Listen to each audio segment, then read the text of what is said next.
Hello students, आज JEE mains 2024 का जनवरी shift का रिजल्ट डिक्लेयर हुआ है। और आप में से कई सारे बच्चों ने देखा होगा कि जो फाइनल परसेंटाइल स्कोर आए हैं वो बड़े कई बार चौंकाने वाले हैं। जैसे मैं आपको एक एग्जांपल देता हूं अपने एक स्टूडेंट का।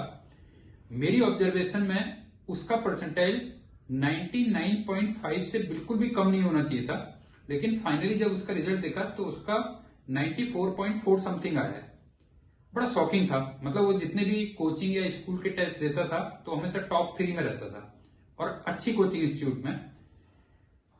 अब आप एक चीज देखिए, इसमें आपने देखा होगा कि एक शिफ्ट ऐसी है जिसमें 99 परसेंटाइल करीब करीब 233 मार्क्स का आया हुआ है, और एक बिल्कुल इसके अपोजिट एक शिफ्ट है जिसमें वही 99 परसेंटाइल करीब 151 मार्क्स का आया हुआ है। तो इतना बड़ा गैप तो मेरे हिसाब से बिल्कुल भी जस्टिफाइड नहीं है। मतलब एनटीए जो भी फॉर्मूला यूज कर रहा है, आई थिंक उसमें कोई फ्लॉ है। जैसे आप देखो कि एसएससी या बाकी जो एग्जाम्स होते हैं उसमें भी कई शिफ्ट में एग्जाम होते हैं। उसमें जब वो नॉर्मलाइज करते हैं तो वो कुछ इस टाइप का करते हैं कि अगर आपकी कोई शिफ्ट टफ है तो उसमें बच्चों के मार्क्स इंक्रीज कर जाते हैं, और अगर कोई शिफ्ट इजी है तो उसमें अकॉर्डिंगली मार्क्स क्या होते हैं, रिड्यूस हो जाते हैं।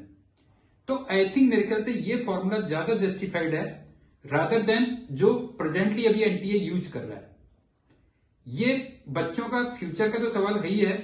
आप एक चीज देखिए कि अगर कोई बच्चा 99.5 परसेंटाइल एक्सपेक्ट कर रहा है और वो उसके लिए डिजर्व भी करता है, और उसका एकदम से परसेंटेज 94.4 के आसपास आ जाए, तो वो कितना डिप्रेस फील होगा, और वो भी सिर्फ आपके गलत फॉर्मूले को अप्लाई करने के बाद। तो मेरी जो भी कंसर्न अथॉरिटीज हैं उनसे रिक्वेस्ट है कि एक बार आप अपने फॉर्मूले को दोबारा से देखिए, और पॉसिबल हो तो कम से कम शिफ्ट में एग्जाम करवाइए उसमें, क्योंकि इतने डिफरेंस के चांसेस कम रहते हैं। जैसे एसएससी में आप देखिए कि number of aspirants more than 22 lakhs होते हैं, जो मतलब करीब करीब आईटी जेई के अगर एग्जाम को देखोगे उसके 2 times होते हैं।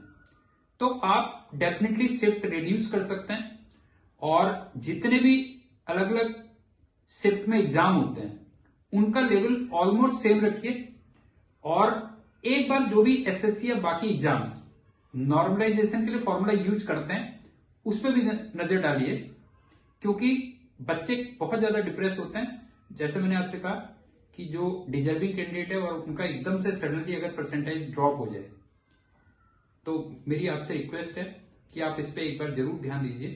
Thank you.